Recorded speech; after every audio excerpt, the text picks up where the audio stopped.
Welcome to Tuesday's Tools on Purpose at the Business on Purpose podcast. Tuesdays are all about equipping you all with the tools that you need to run your business with intention and purpose. Our mission here at Business on Purpose is to liberate business owners from chaos so you can make time for what matters most. My name is Patrice Miles, and I'm one of the coaches on the team. And every Tuesday, I love to dive into a world of tools because in a world where your time is your most precious asset, finding those right tools can really make all the difference. So, in each episode, I love to bring you interviews with experts. We share success stories, we provide step by step guides to empower you. But remember, as I always say, it's not about actually having the right tools. You actually have to use them.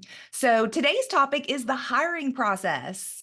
And I am super excited to introduce you to Chris Klick, the owner of CK Contracting out of Charleston, South Carolina. Chris, welcome to the podcast. Good morning, Patrice. Thank you for having me. Tell us, Chris, a little bit about yourself and CK Contracting.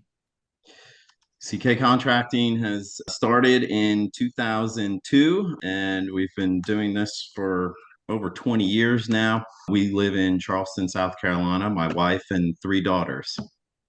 Awesome. So, Chris, talk to me just a little bit about the hiring process and what it looked like years ago when you got into the business, before you got into coaching and, heard about this step-by-step, hiring process. What did it look like for you? What did you do? Yeah, so back, in 2002, three, four, those years, five, six, probably even a few years further, if you showed up and you had a set of hands, you kind of were hired. And it didn't go well. We didn't have exact processes written down or job roles, job descriptions, perhaps. So it was a little bit more loosey goosey, to say the least. And unfortunately, 2006, seven, the economy was growing rapidly. Probably more like 2005 and six, and it was essentially a revolving door. Guys would come in, guys would go, and it was frustrating to say the least.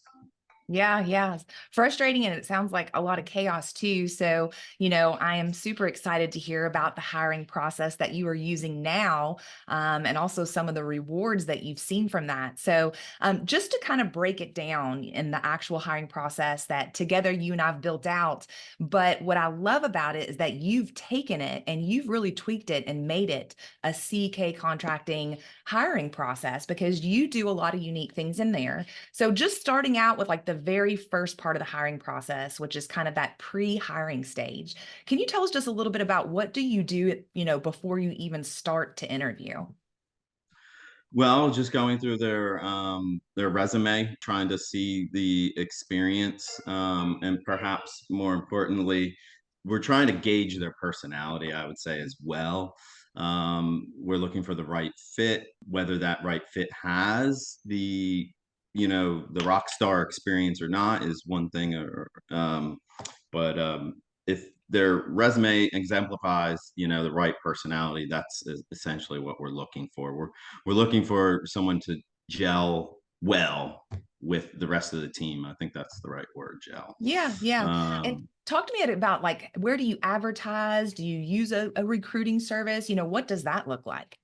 well, in today's world, hiring world, a recruiter is almost a necessity. Now of course we obviously did the standard classifieds, if you will, if they even call them that anymore, Indeed, and there's others as well. You have to weed through them yourself. Yeah. So there's just more weeding through those resumes. Believe it or not everyone is actually the person they say they are in their resume, and you could quickly find that out running a classified ad.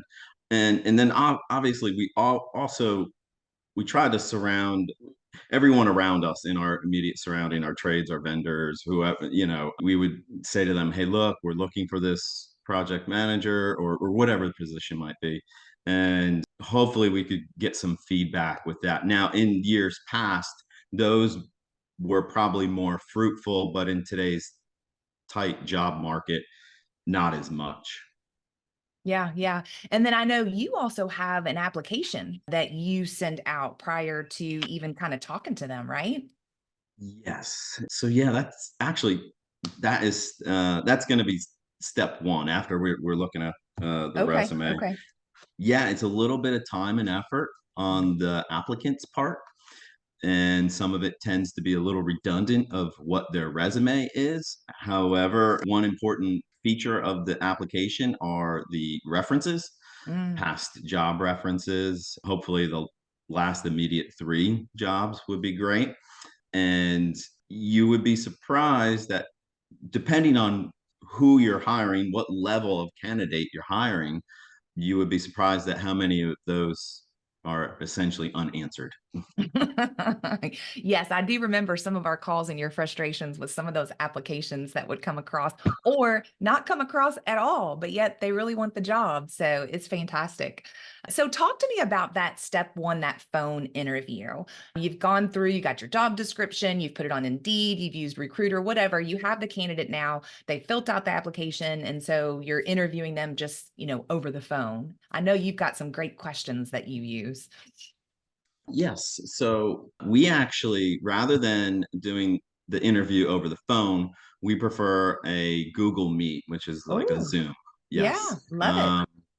So it's a video conference essentially, and you get to see their feedback on their face, Yeah. more than just over the phone. So you can, some questions, they might you show difficulty, in their expressions. But one thing that I've changed since with being with BOP are more open-ended questions. Whereas probably in the past, years ago, I would want to kind of cut to the chase and say, "Hey, do you have experience doing this?" or doing that, or whatever the specific requirements were for the job.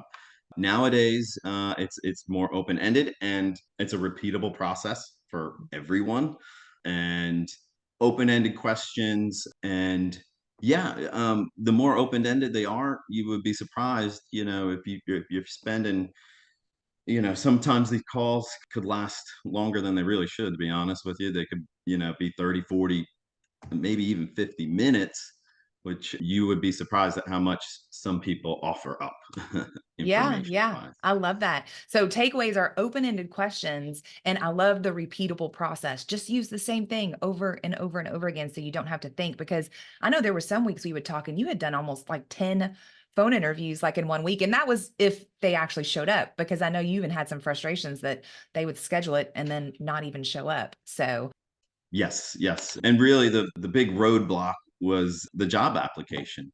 Within the phone interview, I would see in their resume, okay, they worked at A, B, and C places previously. I'll talk about those. How were those jobs for you? Oh, they were good. Okay. You left on good terms. Great. Then I finish up the phone interview or video interview with, okay, I'm sending you a job application. You said you've left on good terms at job A, B, and C. So I would imagine those are going to go down on your references, but then radio silence.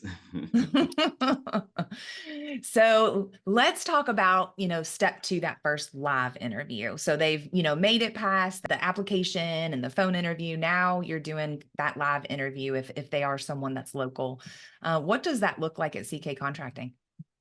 It's a little bit more of the same, okay? And what I mean by that are it's similar questions, maybe just framed a little differently. I'm just trying to see if they have different answers. Yeah, Mm. I want the consistency in their answers. So that's one part, and then also we're also diving deeper into some of the questions. We're asking, talking more about compensation at that time. What benefits are needed? What benefits are provided with the job? Yeah, and things like that. Okay. Okay. So that live interview, you're kind of diving more into the questions, making sure that they're answering the same way they did before, that they didn't change things. Do you talk at all about kind of the CK contracting mission and like what your vision is for the company and stuff like that during that time? Or is that more in your live interview? I'm sorry, your phone That's interview. No, that's more of the live interview, Okay. correct, Okay. yes, and yes, at that point, I print those off, and I hand those off to the applicant, and, yes, the vision, our values. At that, I'll also give them a printed job description, even though they've already had it, give them some marketing materials as well. I typically throw all this in one of our sales folders, kind of shiny, folder. So the presentation is nice. It's just letting them know that we're taking this seriously and that we want them to take it seriously as well. Yeah, I love that, that you guys are taking it serious. And so the goal is that they would see that and of course, do the same thing. So let's talk about just that due diligence. You've had the interviews, you're kind of going, okay, I think we like this person. It seems like they're a fit. What does that kind of due diligence period look like as far as, homework or personality profiling or just any of those extras to kind of just make sure they know what in the world they're doing? Well, another thing that BOP preaches is the DISC assessment. We do that a little bit earlier on. We do that before the live interview. At the live interview, we'll touch briefly on it. As far as homework goes, our most recent role was a project manager, and what we opted for, rather than creating a test, I've heard of others creating an essentially a test. But rather than doing that, we spent a morning driving around to job sites. We're in construction, and walking the job sites firsthand and getting their feedback. I brought them to one job, and I said, "Show me what's wrong." Mm. Point out, and anyway, so we got at that point there, my comfort level and my confidence in them went up as well, just because of their feedback that they were able to provide, the things they were saying. I knew that their resume and them were the same person. Yeah, yeah, that's great. So, personality test, of course, to make sure that their personality is a fit for the role. Taking them out in the field for this particular role, the project manager. And I love the question of tell me what's wrong. That's fantastic just to see, if they can catch those things. And then, as far as that due diligence, when are you calling references? Is that kind of ongoing or what does that look like for you? That is before the live interview. Within the live interview, we touch base on those. And yes, we have job references. Our job application asks for 3 job references, and then also asks for 2 personal friends Mm, or what have you. Some people actually put down previous work colleagues down there. Now, let's be honest. Um, if we're filling out a job application, we're going to put the people that are going to sing our praises the most, right? of And course. we'll probably even reach out to them. Hey, I got this job application, and you might be getting a call. So anyway, but a fantastic tip that you had shared with me was ask the reference for a Mm, reference. So yeah, that's standard operating procedure for us. It's in our checklist. Who else would be a good reference for this candidate? You've mm, had great things to say. Is there anyone else in your organization, that could? And we always, within those 5 references, we always get 1 or 2, sometimes more of additional references, and we reach out to those as well. And we ask the same questions. What can you tell me about this person? A little bit of open-ended questions. With employment verification, sometimes people can tend to be a little tight-lipped in today's mm, world. So I try to start the conversation off with telling them about me, and I try to speak more. I try to speak a good 3 5 minutes explaining myself, explaining our situation, and kind of building a little bit of trust with that mm. person. It tends to go a little bit further. Yeah. And then I know you have, again, a set list of questions that you ask those references. So you're not wasting their time thinking of questions to ask them because they're busy people too, which I love about, your process. Chris, I know a lot of our listeners are probably going, oh my gosh, this is a lot. This is a long process to go through, all of these steps.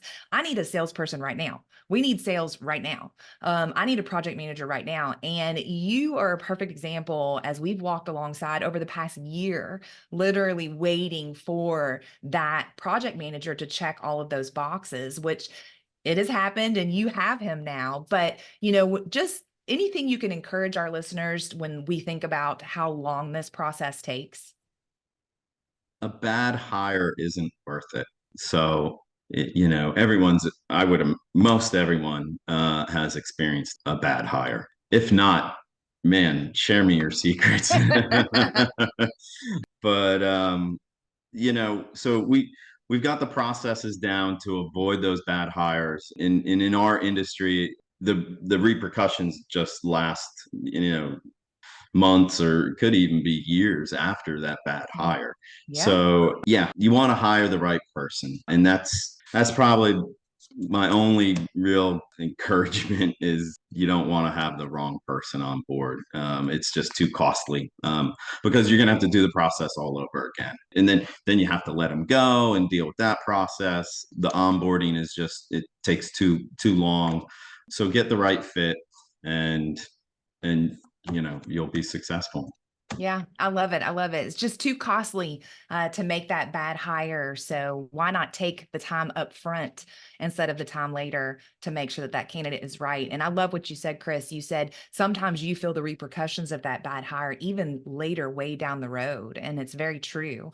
So yeah, taking the time to go out, build this process out, and then actually use it brings wonderful people like Jamie, which I know he's going through his onboarding right now. So we will continue to watch him and monitor him and encourage him through your onboarding process, which we don't have time to talk about today, Mm. unfortunately, just the hiring process. But Chris, is there anything else you want to tell our listeners before we go, or did we cover everything? I just want to make sure that we did. We covered a good bit. One other thing, tip that I did was I had email templates saved. So all my responses were consistent, and I was just looking for their feedback from my consistent, you know, emails or questions that I would send out to them. So yeah, the more you can have it where you just don't have to think too much about it, but copy and paste it and change the name and the date, the better off you'll be. I love it. I hear automation, automation, automation for sure. Repeatable processes. So that way you don't have to think. You can just get on the phone and do what you need to do and get off.